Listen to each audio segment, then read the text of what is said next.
And Hoppers. We're a week behind, but we're still trying to get our quota in, especially when it comes to the animated movies.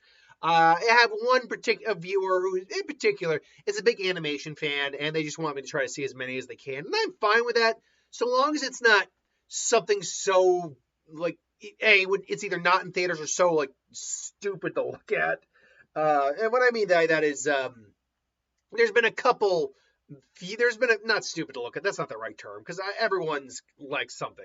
You're not gonna see me watch a religious animated film or anything like that. Like what was it? The King of Kings that came out last year. You're probably never gonna see me watch like that. But maybe that Angel Studios Animal Farm, when it comes out, when it comes out allegedly, and if there's a showing, maybe I'll catch that. But that's one of those ones that if I don't see in the theater, don't expect me to watch it. But anyway, I digress. So Hoppers, the newest Pixar animated film to come out from Disney. I didn't get around to seeing it last week. I instead I watched The Bride with my girlfriend, and we liked it. But Hoppers, I knew I had to go see. So went to see it yesterday. My overall thoughts are this. I do like this film. I think this is a very charming, nice little family film. It's got actually a good positive message in there. It's got a bunch of fun characters.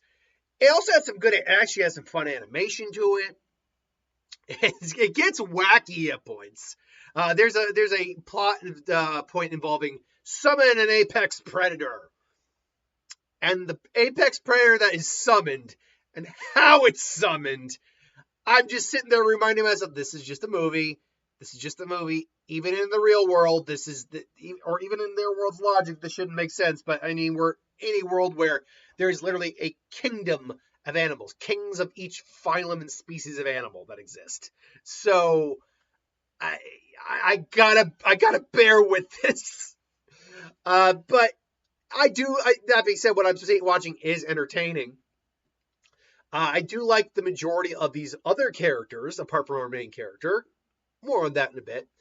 I do like that. It's okay. So I'll lean now into things maybe I didn't love, and I'll get into like the one or two things I straight up didn't like.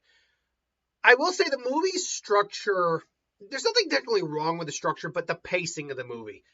The first act, where basically Mabel, the main story is Mabel is a bit of a wild child, rebellious child, nature lover, animal lover, who's very rebellious and kind of honestly a little violent, to be honest. Ends up getting in trouble. She bonds her grandma. The grandmother passes away. That happens within the first 15 minutes of the film. That's not a big spoiler. If it happened like near the end of the film, that's one thing entirely. But when something happens that kind of sets up who this character is, no. She's in like university. She's trying to still save this area that her and her grandmother would go to constantly to relax. And the mayor's kind of being a dick about it, trying to, create like an overpass, mow it all down or bulldoze it all down, cement it all over, whatever. And she ends up finding out her professor has created this avatar beaver body, or these avatar animals to go and explore the animal world with. It's like Avatar. It's not like Avatar. It is still like Avatar. It's exactly like Avatar. Okay, maybe not exactly, but it's pretty close to Avatar.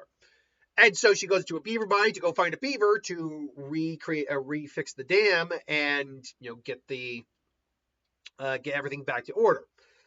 And the movie is honestly rolling at a pretty good pace up until the end of the first act, where, and it's a 3-act structure, where good things happen and bad things happen to counteract the good things.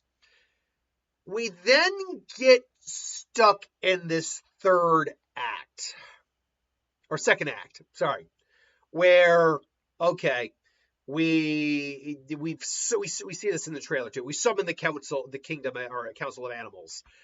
And we gotta decide what we're gonna do about the humans. And then something happens and you go, oh, whoops. You laugh too. We got a good laugh out of it. And then other things happen, and now not only are the humans in trouble, but they're in trouble too, and they gotta try to figure out how to save this one human while not getting in trouble. And then ultimately, we go into the third act, which reveals the true villain of the movie. Like, there's technically a bad guy who then turns out not to be as bad a guy as we think. But he's still kind of doing a bad thing, which is the mayor. But then you have this other bad guy on the animal side who is kind of the bad guy. And that is hilarious. Like, that is kind of funny what's going on. Like, it's an even kind of nightmare feelish in many ways. But between this first act and the third act, that second act, I feel, it's got good stuff in it. It's got some funny stuff in it. But it's all just leading up to the liar reveal story. And look, every plot point that has ever existed has been done at this point. So every movie, even the original movies that come out, are just rehashing plot points from different stories to whatever degree. It's just that you can do it in a fun, entertaining, engaging, and as creative as you can make this plot point way. So with that said, I don't care about a liar reveal story as long as it's done well. The minute you see this film, you know she's going to have to reveal she's not a beaver, that she's human. And you're just waiting for that. And I could live with that if we didn't have our biggest problem in the film. The character of Mabel herself. So, first off, I will give this complete credit. This film, total credit. The ending and Mabel's character arc near the very end. Mabel ends up in a good place as a character, in a place where even I'm like, okay, I'm okay with her. And it has a very sweet ending to it, honestly. And I'm not going to lie, there are moments in the early parts of the film where we're seeing moments with her and her grandmother leading up to Grandma passing away and all that, and you know what's going to happen. Where I'm not lying, I got emotional, I got choked up, I actually had to hold back a couple of, like, kind of, got to do this on my eye level, just clear the throat just a little bit. The problem is you get that, which is about 3 minutes worth of material, and the ending, which is maybe about 5 minutes with Mabel, maybe 10. I'd go so far as to say 10. 10 minutes roughly with Mabel overall, or 50, something like that. Maybe in a movie that is, what's the length of this movie? 1 hour and 44 minutes. You get maybe, if that's with credits. If that's with credits, then you're looking at maybe 1 hour and 37, barely, a little over 1 hour and a half. You're looking at maybe a grand total of 10 to 15 minutes of Mabel actually being more or less likable. And then the remaining hour and 20 minutes, it's rough, man. It is rough. From the get, we see she's stealing classroom animals to free them, which I can see being a nice gesture. But the fact is, A, apparently it's not the first time she's done it. B, a lot of these animals wouldn't survive in the wild, and she just wouldn't realize that because they're domesticated. She also threw them all in a backpack together, not realizing you threw a snake and a guinea pig in the same backpack with each other. The way that snake is designed, I have a feeling that snake would have tried to go after that guinea pig. We also see a snake in the movie that's basically an anaconda, for God's sake. I'm like, where the hell did that snake come from? In this general area that looks relatively like California, it's on the East Coast, at least. Or probably more like it's probably more Oregon-y, like Portland, Oregon, or Washington, somewhere like that, because of the forest, but being right next to the ocean. But we literally see her, she gets caught, they're trying to, and then she literally goes into rage mode, tries to get past him, and literally just chomps on a teacher, like bites a teacher of all people, just to get away, and doesn't get away. And we just see that she's just this angry, rebellious kid, and she's like 19 by the time we meet her in the series. And she hasn't gotten any better. If anything, she's actually gotten worse to the point where she steals the beaver tech to go and rescue, and she's just caring about her own mission. It's a character that is basically the definition of good intentions, but terrible methods of trying to get what she wants done. Like, just terrible actions. She's the one who basically accidentally starts an animal uprising and then tries to get this mayor killed, who's voiced by John Hamm. I thought it was voiced by the guy who voiced Jerry on Rick and Morty. Which that goes to, so I thought that was actually going to be poetic. This guy was also named Jerry. But and it was Dave Franco who voiced the character. I didn't know it was Dave Franco. Um, like there is a couple character like actors in here that and Meryl Streep was the voice of the Insect Queen. And obviously, the it took me a minute to realize that the voice of the teacher, like the professor who made the Hopper technology, is the voice of Peggy Hill. It took me a minute to realize that, so that was pretty fun. But you just get this character who is just so blindly obsessed with her mission. And again, I really need to reiterate this. She has the best intentions at heart, 1000%.